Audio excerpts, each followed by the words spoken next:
So hello বন্ধুরা, তো দেখো আমি কোথায় চলে এলাম। দেখো শ্বশুর বাড়ি থেকে একদম ডাইরেক্ট বাপের বাড়ি শ্রী শ্রী মা বয়রা কালী মন্দিরে এসে গেছি। দেখো আজকে তো সোমবার ছিল, উপোস করে আসছিলাম। বাসের থেকে নামার সময় কেন জানি মনটা খুব চাইলো যে আজকে একটু পুজো দিয়ে নিই। তো প্রথমে ঠাকুরকে প্রণামই করতে আসছিলাম, প্রণাম করতে এসে ভাবছি না একটু একটু পুজোটা দিয়ে নিই। তার পুজো টুজো দিয়ে নিয়ে তার মনটা বললো কি একটু যদি সাথে যদি ঘটি দুধ নিয়ে আসতাম তাহলে একটু আমি বাবা ভোলানাথের মাথায় জল ঢালতে পারতাম। তো ওই দাদাটা বললো আমার কাছে আছে, তুমি নিয়ে যাও। তো আমি নিয়ে গেলাম। কি আমাকে তাহলে ভিডিওটা এখন কে করে দেবে? তো দেখি দুটো ভাই দাঁড়িয়েছিল, ভাই দুটোকে বললাম যে ভাই আমার একটু ভিডিওটা করে দেবে। তো বললো হ্যাঁ দিদি করে দেবো।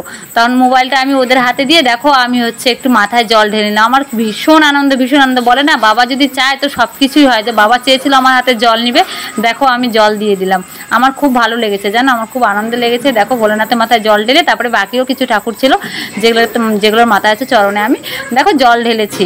জল ঢেলে নিয়ে তারপরে শেষে আবার আমি একটুখানি আবার মানে দুধ যে ছিল আবার দুধ একটু বেঁচে গিয়েছিল, সেটা আবার আমি শিবলিঙ্গতে আর ত্রিশূল সেটা আবার সম্পূর্ণটা আমি ঢেলে দিয়ে প্রণাম করে নিয়ে তারপরে ভাইয়ের কাছ থেকে ফোনটা নিয়ে ভাইকে থ্যাংক ইউ জানিয়ে আমি চলে এসেছি। আমার ভীষণ আনন্দ লাগছে, মানে তোমাদেরকে বলে বোঝাতে পারবো না। আমি ভাবতেও পারিনি যে এই জিনিসটা আমার সাথে হবে।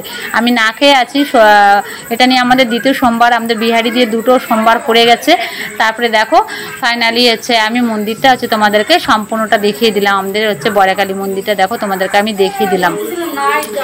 দেখো কত সুন্দর লাগছে তাই না? আমি দেখো কখন এসছি, এসে আমি মন শান্তি করে পুজো দিলাম, ওখানটায় অঞ্জলি দিলাম, অঞ্জলি দিয়ে বাবা মাথায় জল ঢেলে তারপরে ফাইনালি বাড়ির মানে বাপের বাড়ির পথে উদ্দেশ্যে হাঁটা দিলাম।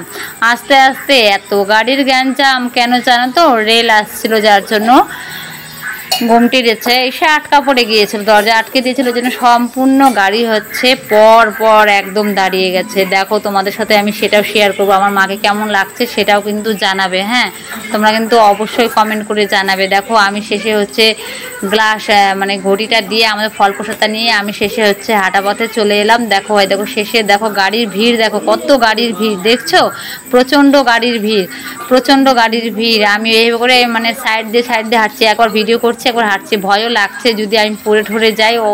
মানে অতিরিক্ত গাড়ির ভিড়, বুঝতে পারছো, একটা মেন টাউন।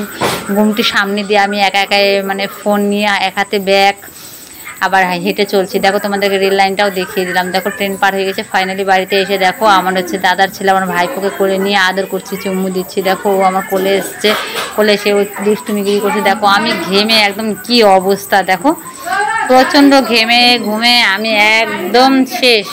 এই যে দেখো আমার বাবু ফোনে তোমাদেরকে সকলকে চুম্মা দিয়ে দিয়েছে, দেখছো, স্নেহ চুম্বন দিয়ে দিয়েছে। এই যে দেখো আমি তোমাদেরকে দেখাচ্ছি, দেখো আমি কেমন ঘেমে গেছি, দেখছো। তোমাদের সাথে আমি সম্পূর্ণটা শেয়ার করে নিলাম। দেখো সম্পূর্ণটা শেয়ার করে নিয়ে দেখো আমি আবার একটু পিছন ক্যামেরা দিয়ে দেখছি বাবুকে, আর আমাকে যদি দেখি কেমন লেগেছে। বাবু বারবার করে হাত দেখিয়ে বলছে যে পাশের রুমে চলো। তো আমি বলছি দাঁড়াবো যাবো, একটু হাসো তো একটুখানি। দেখো আমি ওকে এইটা বলছি, ও দেখো কি সুন্দর করে হাসছে, দেখছো, আর মাথা নাড়াচ্ছে।